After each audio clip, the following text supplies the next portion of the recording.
Hello everyone, इस video में हम क्लास 4th की मैथ वर्कशीट नंबर 141 करेंगे।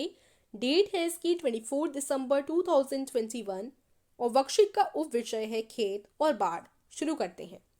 अजय के पिताजी और चाचा जी किसान हैं। वे गांव में रहकर खेती करते हैं।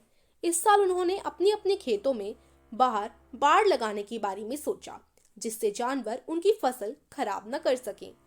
दोनों के खेत कुछ इस प्रकार दिखते हैं। ये चाचा जी का खेत है, जिसकी इस तरीके से आयतकार है। ये 10 मीटर 10 मीटर, इस साइड का जो माप है वो 6 मीटर और इस साइड का भी 6 मीटर। और अगर बात करें पिताजी का खेत, तो पिताजी का खेत कुछ इस प्रकार से है। इधर के दोनों का माप है 7 मीटर और इधर दोनों का माप है 8 मीटर और इस साइड का 10 मीटर। ओके, तो अब आगे देखते हैं क्या लिखा गया है। अगर आपने अभी तक हमारे चैनल को सब्सक्राइब नहीं किया तो ज़रूर कर दीजिएगा। अब आइए आगे पढ़ते हैं। जब उन्होंने बाड़ लगाने वाले को बुलाया तो उसने दोनों ही खेतों पर लगने वाली बाड़ की लंबाई 32 मीटर बताई। अजय यह सोचकर आश्चर्य में पड़ गया कि दोनों खेतों की आकृति अलग अलग होने पर भी बाड़ की लंबाई एक जैसे कैसी हो सकती है।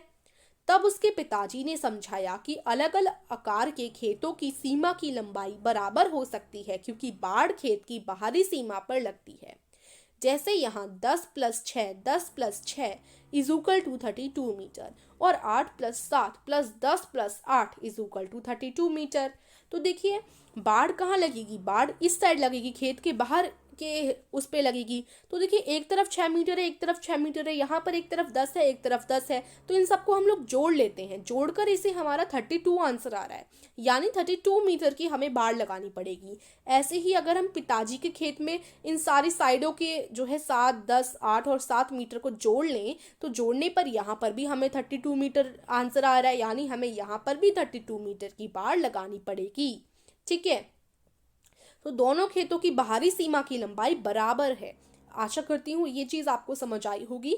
तो क्या आप बता सकते हैं? प्रश्न 1 है, चाचा जी और पिताजी के खेतों की बाड़ लगाने के लिए कुल कितने मीटर तार की आवश्यकता होगी? तो देखिए, इनके खेत पे भी 32 मीटर का बाड़ लगेगा, इनके खेत में भी 32 मीटर का बाड़ लगेगी। तो 32 और 32 कितने होते हैं? 64 मीटर। तो 64 मीटर का इन्हें क्या करना पड़ेगा? बाड़ लेनी पड़ेगी। अगर उनके पास 100 मीटर तार है तो उनके पास कितनी तार बचेगी? अगर उनके पास 100 मीटर तार है तो 100 में से 64 माइनस कर दिया, तो दोनों के खेतों में लगाने के बाद 100 मीटर तार में से 36 मीटर तार बच जाएगी, है ना।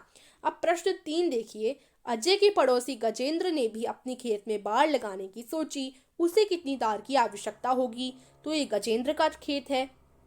गजेंद्र के खेत में देखिए, एक तरफ 11 मीटर, दूसरी तरफ 15 मीटर, एक तरफ 23 मीटर, दूसरी तरफ 18 मीटर। तो इसका खेत थोड़ा बड़ा लग रहा है।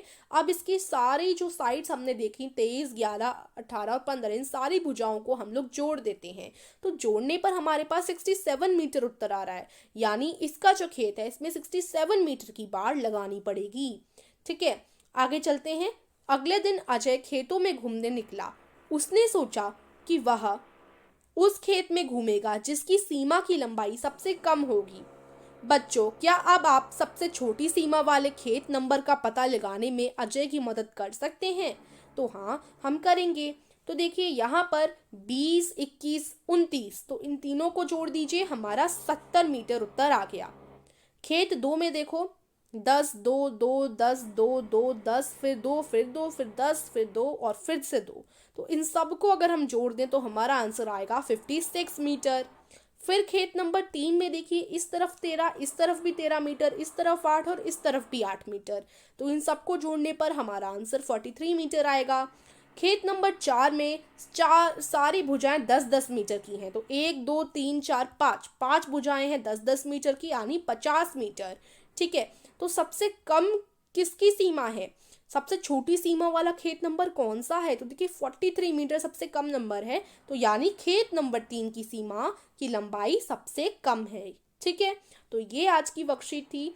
और देखिए, हिंदी ग्रामर क्विज खेलने के लिए लिंक मैं आपको डिस्क्रिप्शन में दे दूंगी। अगर आप अपने मोबाइल पे कर्सर चलाना चाहते हैं, जैसे लैपटॉप में चलाते हैं ना, तो वैसे ही अगर आप अपने मोबाइल में भी कर्सर लाना चाहते हैं तो इसके लिए डिस्क्रिप्शन में जा सकते हैं। मैंने डिस्क्रिप्शन में एक वीडियो की लिंक दी है, उसमें बताया गया है कि कैसे अपने मोबाइल में कर्सर चलाया जाता है। तो आशा करती हूँ ये वीडियो आपको समझ आई होगी। इस वीडियो को ज़रूर लाइक कीजिएगा, चैनल को सब्सक्राइब कर दीजिएगा। धन्यवाद।